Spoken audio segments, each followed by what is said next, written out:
Hello. I haven't done one of these videos in a while. I think the last one was sometime during July, but it's been a while. And I have a lot of books to get through. I have 27 books, so it's gonna take some time. But let's just get right into it. Oh, by the way, this is a wrap up, okay? A wrap up of the last 20 centuries of me reading. I feel like it's been so long. I lived 3,000 lives since the last time I did this. First, I'm going to go over some stats. Here, these are my stats that I hope editing Anna made, that they look really nice. But I'm going to go over them. So I read 27 books in the last 2.5 months. 8,444 pages. Don't know how that happened. And my average rating was 3.4, which is quite low because my last two average ratings were a bit higher, but I did experiment a lot with the books that I was reading, and I did read a lot of different books than I usually read, so I think it's, a necessary evil that my rating was a bit lower, but I think it's still okay. It's still above 3. I read from 7 different genres. At least I counted them in 7 different genres. So I had 9 literary fiction and 8 horror books. Who would have thought I read so many of those? Then I have 3 fantasies, 3 classics, 2 historical fictions, 1 biography, and 1 book that was mixed, half play, half novel.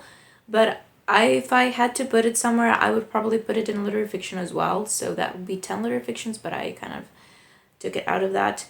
I read 11 ebooks, and this summer I started reading copies from NetGalley so I can review them earlier. 6 ebooks were from NetGalley and 5 were from other places. Then I listened to 3 audiobooks, and one of them was also from NetGalley. I read 13 physical reads, and this is a part where I'm not really proud of myself because I wanted to get through a lot more physical reads, but I just didn't end up going through them. And out of those 13, 11 of them were books that I got this year. So I didn't go through my old TBR at all because the only book that I read that was older was a book that I was rereading.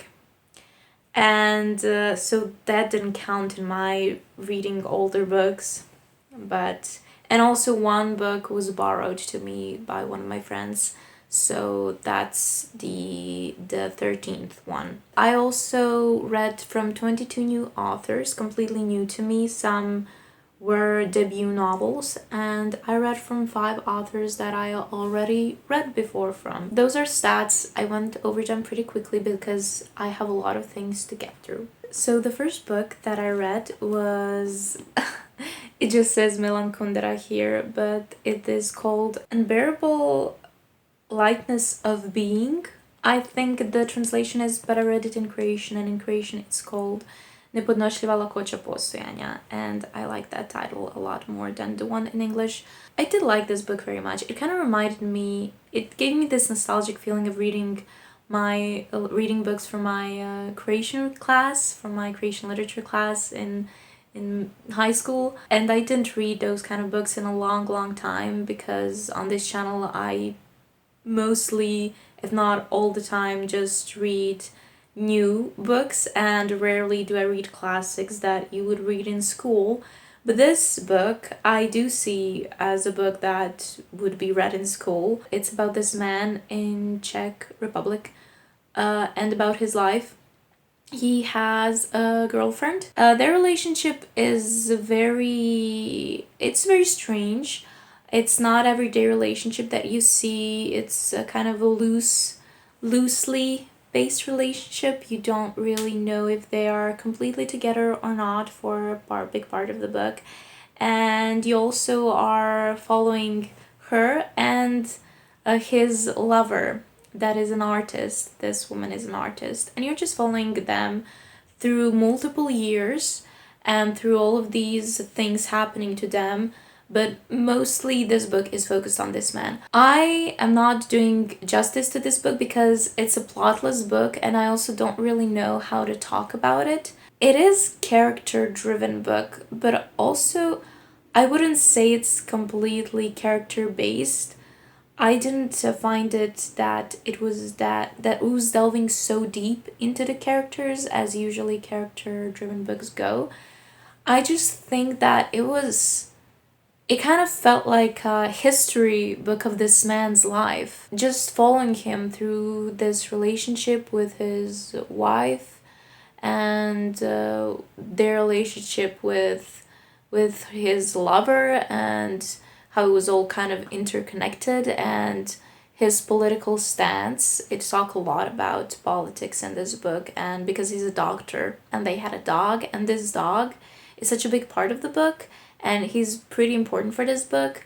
And I didn't really read that many books about animals in them, or animals being that important, especially not literary fiction books. I feel like in fantasy books you have dragons and everything, but I didn't read many literary fiction books where animal companion was an important, really important part of the book and kind of reflecting how this man life goes. But yeah, I did find it interesting, and it was pretty different from the other things that I read. So maybe that's why it's hard for me to explain, because I don't have that much experience with this kind of novel.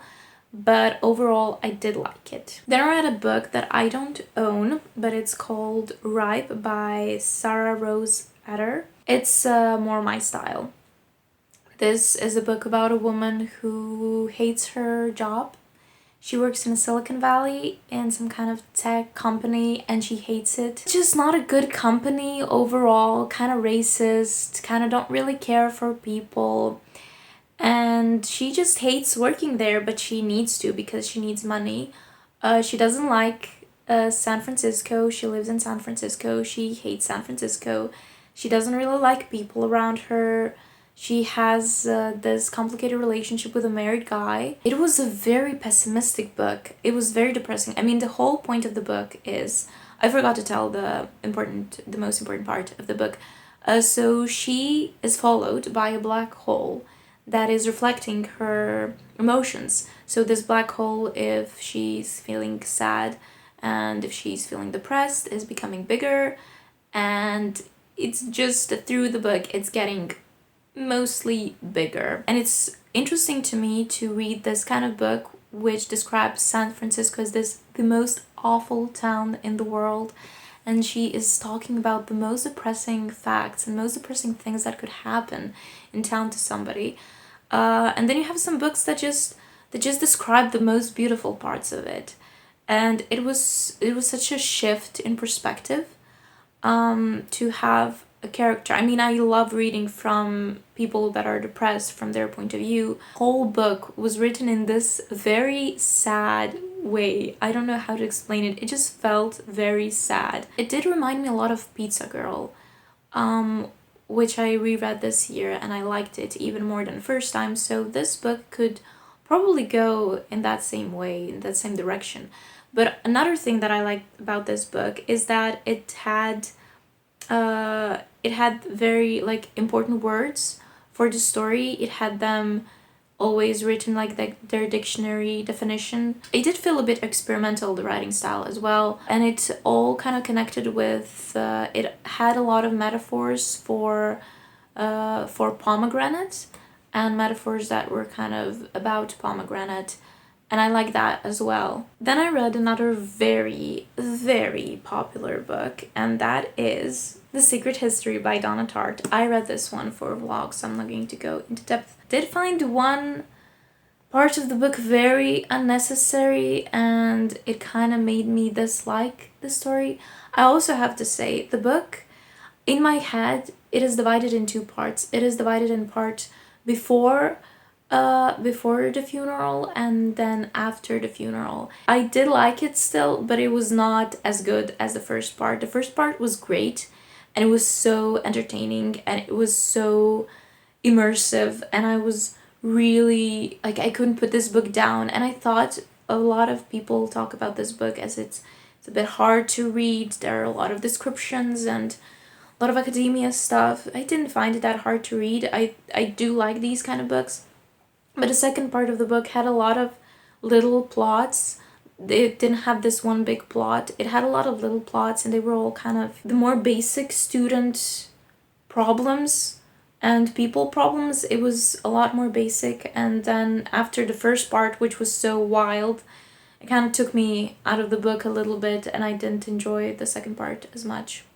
But overall, I did like the book. I did really enjoy the writing style. I think the writing style was amazing, and I liked the descriptions of things. It was so descriptive, and I could see each one of the characters. I could sense them. I could imagine them. I could touch them. They were so touchable. Then I read a book that I didn't like, that disappointed me very, very much, and that is Cursed Bread by Sophie Mackintosh. It's a very short book, thank God, because I did not enjoy it. I thought it would be amazing. I thought this book sounds like a book for me. Weird book with some kind of magical realism, kind of historical. It has a weird relationship, and then I read it and I was so disappointed. I felt this book did nothing. It didn't say anything new. It didn't do anything new. It wasn't even written in a way that interesting to me. Uh it was just a book, and I felt so disappointed. I read it and then I immediately forgot it. I remember it follows a woman married to her husband who their marriage is kind of strange. They don't really have a good relationship. He's a baker. She works in his bakery, I believe. So this couple moves into town where she lives, and everybody finds them very mysterious. Nobody knows who they are, from where they came. Then these weird things start happening into town. She starts having a weird relationship with this couple, mostly with the wife, but also with the husband. Nothing is described. It was just, I felt like the book was just saying to me, oh, the relationship was strange, and then this happened, and yeah, then we're moving on. And then I completely forgot that the main part of the story, the thing that was in synopsis, that was mentioned the most, maybe it's in synopsis's fault, maybe I just thought of this book as something different, but in synopsis, the main thing is that everybody in the town starts acting crazy. And it wasn't mentioned until the last 15, not even 15, in the last 10 pages of the book, maybe even less. It was just mentioned then, that part. I was so weirded out by it. The pacing was so weird. Nothing happened, and I don't have a problem with that, but it needs to have a purpose. Nothing happening needs to have a purpose in the book as well. Everything has a purpose, and I just felt like this book was not with a purpose. So I didn't like it. As you can see, I was very disappointed in it. It didn't deliver what I wanted it to deliver, so I gave it 2 stars, maybe even less. No, I gave it 1.5 stars. It was one of my lowest rating. Okay, then I read another book that I was a bit disappointed by, not gonna lie. Mystery Lights by Elena Valencia, and I just also I didn't really like this book. This is a short story collection, and all the short stories kind of happen in the same place. They all take place in this desert. They all have this atmosphere that I really do enjoy a lot. But the stories were so underdeveloped. I couldn't believe it. Every single story that I read from here started very good, and then by the end, it would just kind of vanish. It was just kind of crumbling everything, and then it stopped, and every single story left me underwhelmed, so underwhelmed. There wasn't one story in here that I felt like from the start to finish it had my attention, and I just wanted to read it so bad. Every single story, somewhere at a half point, I would just be, okay, so this is going the same way. And the stories were also, they had interesting concepts. Like the story that is the title of the book, The Mystery Lights, was such a weird story about influencers and these lights that this company is trying to make a show, so they become viral on social media, and then they invite influencers, and then these influencers have some fans that are acting very possessive, and they are just listening to them, whatever they want to do, whatever they want them to do, they do it. And it was like this conversation on I don't know, people being like sheep and social medias and like consumerism, but it was so underdeveloped, so on the nose, and also underdeveloped. Then there was like this story that was quite interesting to me about a girl that gets lost in a cave, and then she comes back and she's not acting the same. I thought, okay, this could be very interesting, something could happen from this, but nope, nothing happened. It was so, again, I'm just using these words, but it was, I truly just felt very underwhelmed by all of these stories, and I don't remember half of them. None of them kind of stayed in my mind. Yep. Then I read my first NetGalley read, and that was Helpbulb by Matthias Yilkangas. And this is a debut book, and this was like my first review, so I took it very seriously to give a good review to this book. I did review it in a short if you want to see it, but overall I thought it was an interesting book. I liked the descriptions in this book very much. I thought it was a bit too long for what it was and a bit too repetitive. A road trip through hell kind of book. But I also didn't really understand what was the purpose of this road trip and how the purpose even came to be. Why was it even there? How it happened? How did people know that this should happen? I didn't understand that part. I think it was the world building was a bit off for me. But overall, I did think this is a debut novel, and I do think that it was an interesting take. Then I listened to a book, and that is The Art Thief by Michael Finkel. It's a biography about this, well, art thief that I forgot his name, and I'm too lazy to go look it up now. He's been stealing art from museums for so long until they finally catch him, but it took multiple years for them to finally catch him because he never sold any of the art. He just kept it in the attic to look at it because he's truly a lover of art. He's an artist in his heart. You see what I did there? When this book was written, the author did have a conversation with this guy, and he was just still stealing art and getting into prison and then getting out of prison and continue stealing art. He just can't help himself. But it's interesting because a lot of the psychologists tried to diagnose him. Is he kleptomaniac? But if he is kleptomaniac, that would mean that he would steal not only art but other things. So nobody really diagnosed him with anything.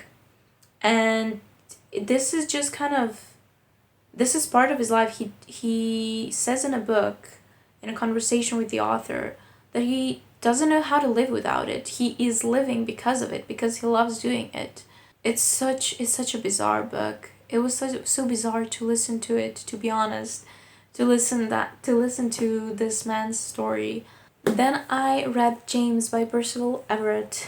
This is my second book that I read by Percival Everett this year, and I did enjoy it a lot. I really like what Percival Everett said about this book, that it is not a book that he wrote to bash on Huckleberry Finn, or instead of Huckleberry Finn, he wrote it in a dialogue with Huckleberry Finn. And I like that he took a character from this book and wrote from his perspective. A character that not a lot of people could do that with. I don't even think that a lot of people would be brave enough to do it. Percival Everett has this writing style that is very non-descriptive. He writes very action-packed book. Everything is happening all the time. It's very plot-heavy. Also, I found the dialogues that he writes so hilarious. I love them. I loved them in Dr. No, and I love them in James as well. He writes such good dialogues and such good banter between characters. And I think that's my favorite part of his books, definitely. Just the way characters talk to each other and they coexist on a page. I never read original Huckleberry Finn, so I don't know how the original story completely goes. I know just the basics of it. If I read 3 books by this author, and I like all 3 of them, then he could potentially go into my favorite authors of all time. tier list it doesn't really exist, but is in my head.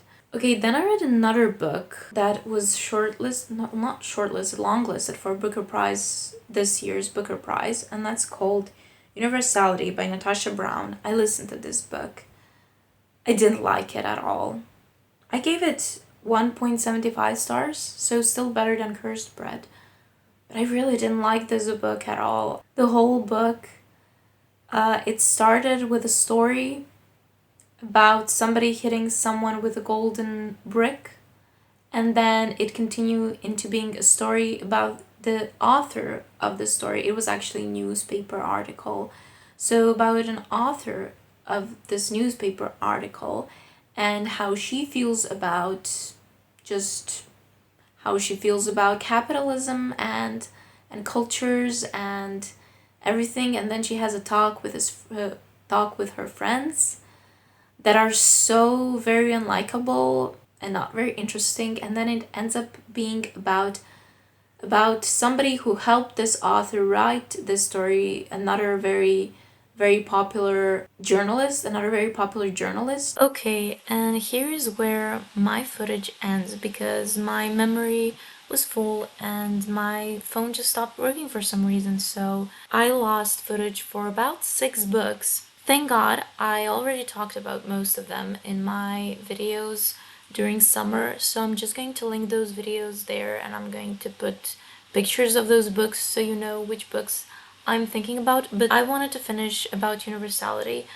Universality had a lot of conversations that felt like the author wanted them to be important conversations, but because they were coming from people who I didn't really care about and who I didn't really think had bright opinions, I didn't really care about the conversations. And I think the concept of the book was completely fine. I just don't think it was done well. Now for the other books, I read Fruit of the Dead by Rachel Ian, and I talked about this book so much in the vlog, so I didn't like it. The main character was very naive, but I really enjoyed her mother and her mother's POV. That was original, and it was written in a different way, and it went into a different direction. The whole book was very predictable and naive, and I did like the character that we followed the most. I also read Blowfish by Kim Gran-jo. I don't know how to describe what this book is about to you. I am so sorry, but I was so confused while reading this book. It is a translation from Korean, so I think maybe that's why the translation was very confusing. But one problem, both characters are referred as he and she, but also there are so many other characters throughout the book that are referred as he and she. The book jumps through time, through space, and through everything, I guess. It's not described when we are following who and where. So I didn't even notice when the two characters met or anything. One thing that I liked about this book was descriptions of dissecting blowfish. Everything else went over my head. I read Orbital by Samantha Harvey. Orbital won last year's Booker Prize, and by now I read more than half shortlisted Booker Prize books. Orbital was my least favorite, sadly. I felt like a lot of them, well, all of them that I read for now were a lot better. I don't have anything against Orbital. I found that it was, again, very experimental, and it's a book about nothing but also everything.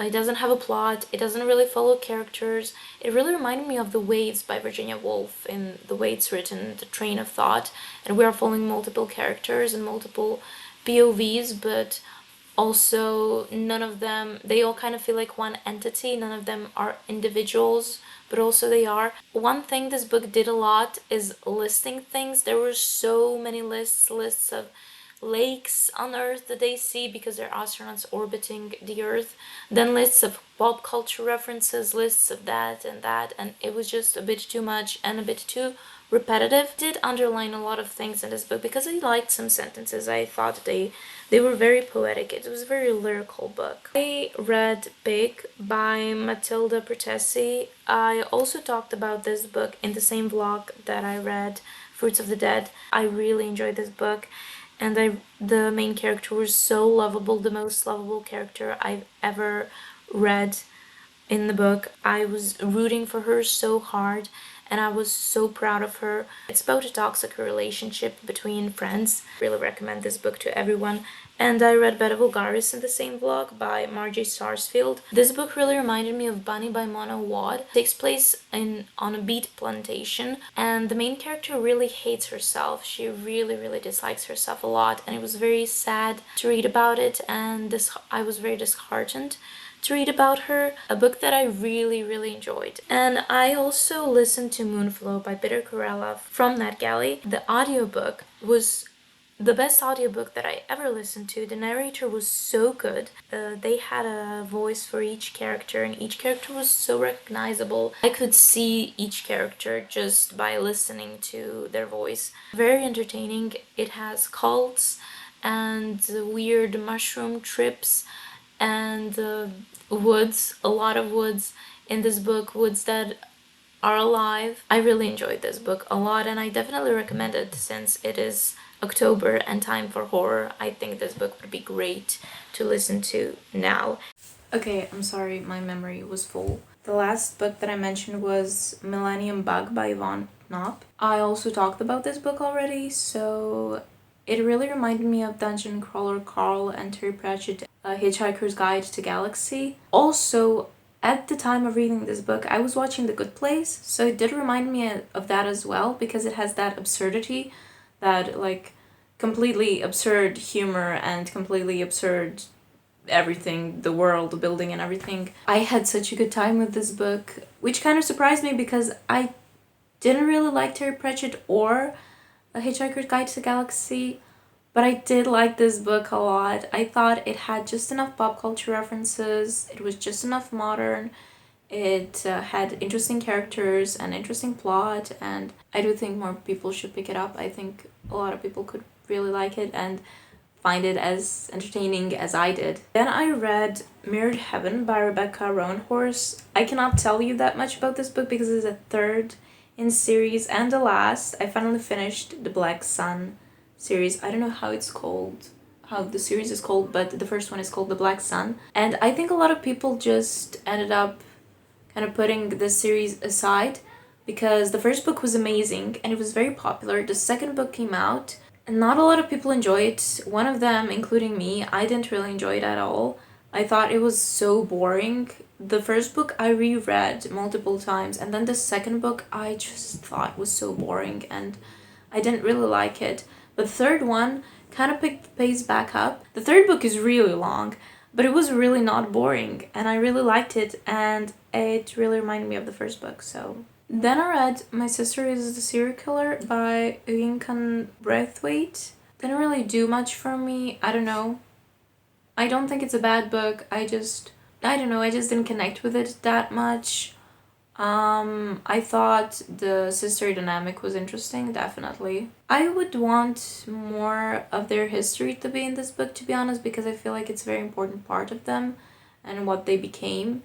And then when it's kind of just mentioned in little snippets, it didn't really do that much for me. I think that should have been a bigger part in the book. The main character is a nurse, and one of her patients that was in coma wakes up at some point. I don't think this is a spoiler. Is it a spoiler? I don't think it's not a.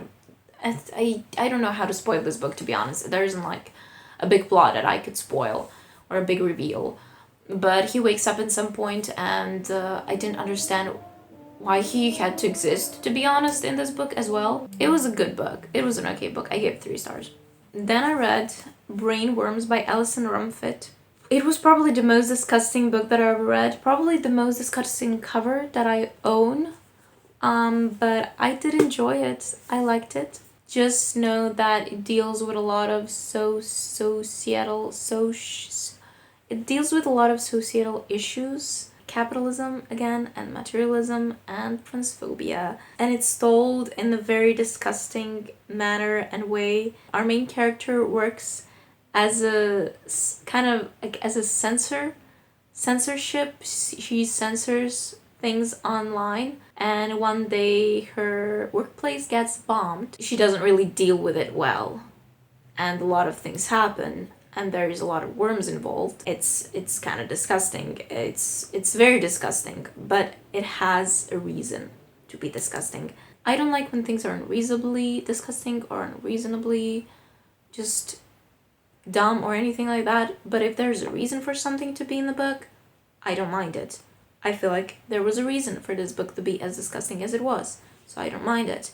I do think still that this book would be kind of on the edge or completely in extreme horror, because as I said, some of the things in this book were just they were really hard to read. I really think about this book a lot. I have to reread it at some point, but I do think about this book a lot. So it did leave an impression on me. I read a play about Curse by Caroline Macon Flesher. This book comes out next year, so I don't think I can say that much about it. It's a half play, half novel. It's very meta because they both work in theater as well. It's a bizarre book, but I don't know how to say anything more about it, to be honest. It's very short. It's very short. It was very hard for me to review this book, but it has 3 parts.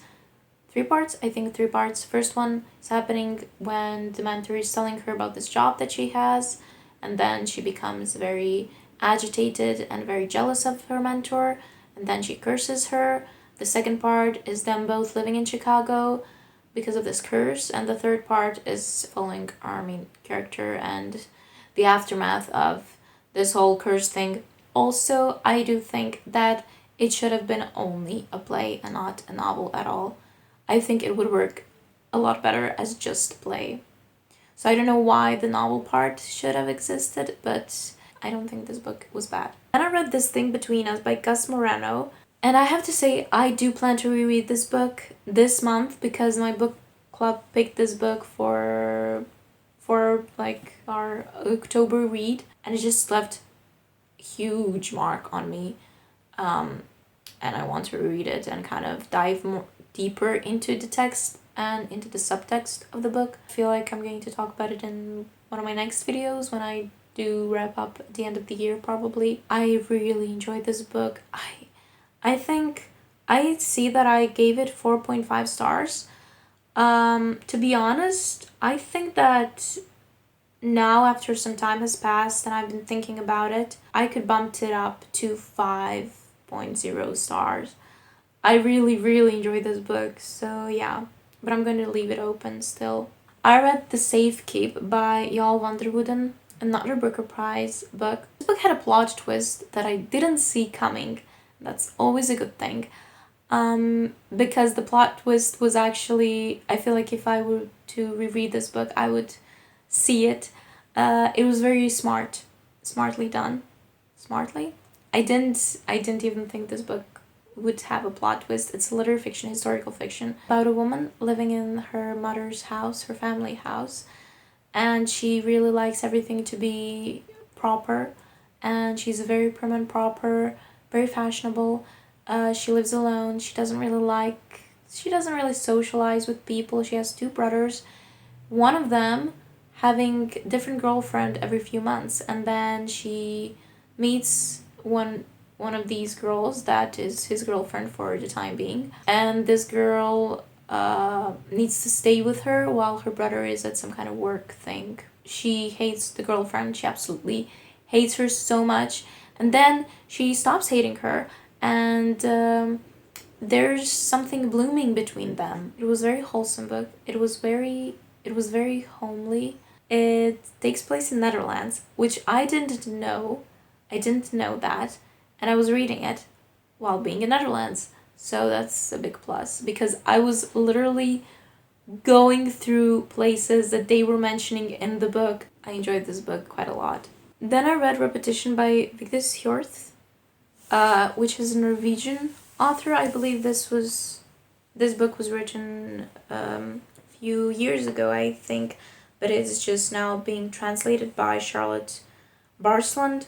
It's still not out. It will be coming out next year, at the beginning of the next year. It's a very short book. It was very hard to read, to be honest, although it was really short. We are told this story from a woman in her 40s now, but she's telling us this story from her childhood when she lost her virginity. I do plan to reread this book as well when it comes out. I do plan to reread it and get it.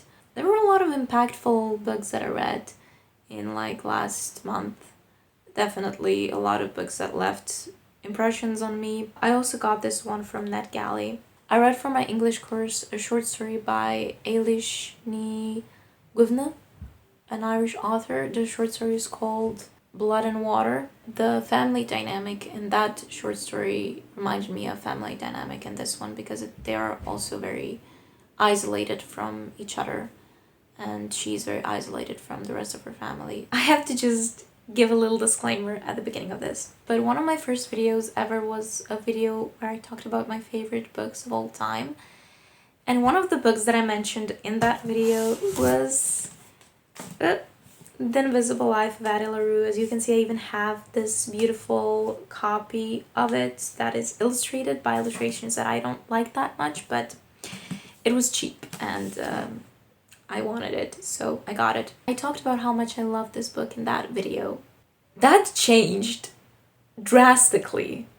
I reread this book for my last month book club pick, and I hated it. It's kind of funny to me how much my style, my interest, what I expect from the book, how everything changed so much that a book that a few years ago I loved, I now hated, and I thought it was really bad. And I took it off my favorites list because I thought it was that bad. Now let me explain myself.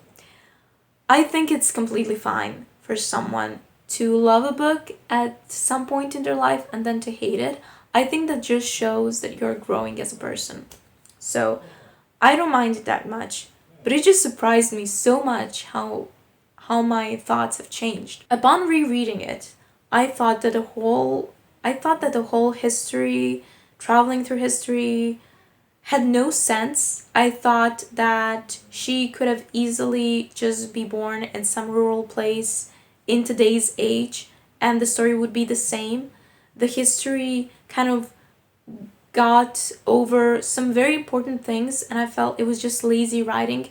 There was so much repetition in this book. It was insane how many things were repeated constantly. Not only the whole paragraphs were repeated, the whole, but she still didn't know that, but she will learn that in few years. Everything that had to do with that. The main character, Addie, I hated her, to be honest. I really hated her. Not in a good way. I thought that she lives for 300 years. She doesn't go further from Italy? She went into 4 states. She doesn't know almost anything about the world. I know the whole point of the story is your life doesn't have to be this grand thing for you to enjoy it, and what she thought she wanted ended up not being what she wanted. But also the whole spiel of the story, how it begins with her accidentally praying to God of night because she didn't perceive that it was nighttime. She thought it was still daytime. What a dumb thing. How dumb was that? And then the love interest that she doesn't really love, she's like, okay, I guess if this is love, then so be it. There are so many, by the way, there are so many descriptions of how he is sweating. This man is profusely sweating, and it's always described in this very erotic, beautiful kind of way. Oh, I see droplets of sweat forming on his cheeks and on his I don't know, forehead. I'm like, dude, this man is constantly sweating. Every single descriptions of him is him sweating. He is described as a sweating guy, and Luke, the devil, is described as a Chad with big jaw. I hated it. I didn't like it at all. I didn't like her. I thought that she was so whiny and ungrateful, to be honest. Ungrateful and privileged. Very, very privileged. And Henry was more interesting to me, but he was, again, so whiny and bratty and, oh, nobody loves me, wah, wah. Just get over yourself. I just felt so angry. I was like, dude, these guys, he's a 29-year-old man. He's acting like he's 11. Oh my god, I could do a whole video of me ranting about how bad this book was, and I didn't even read it because I thought it was going to be bad. I reread it because I thought it was going to be nostalgic. I had some good memories with it, and I will reread it, and maybe my thoughts will change a little bit, but I didn't expect it to change that much. I think this book was really lazy.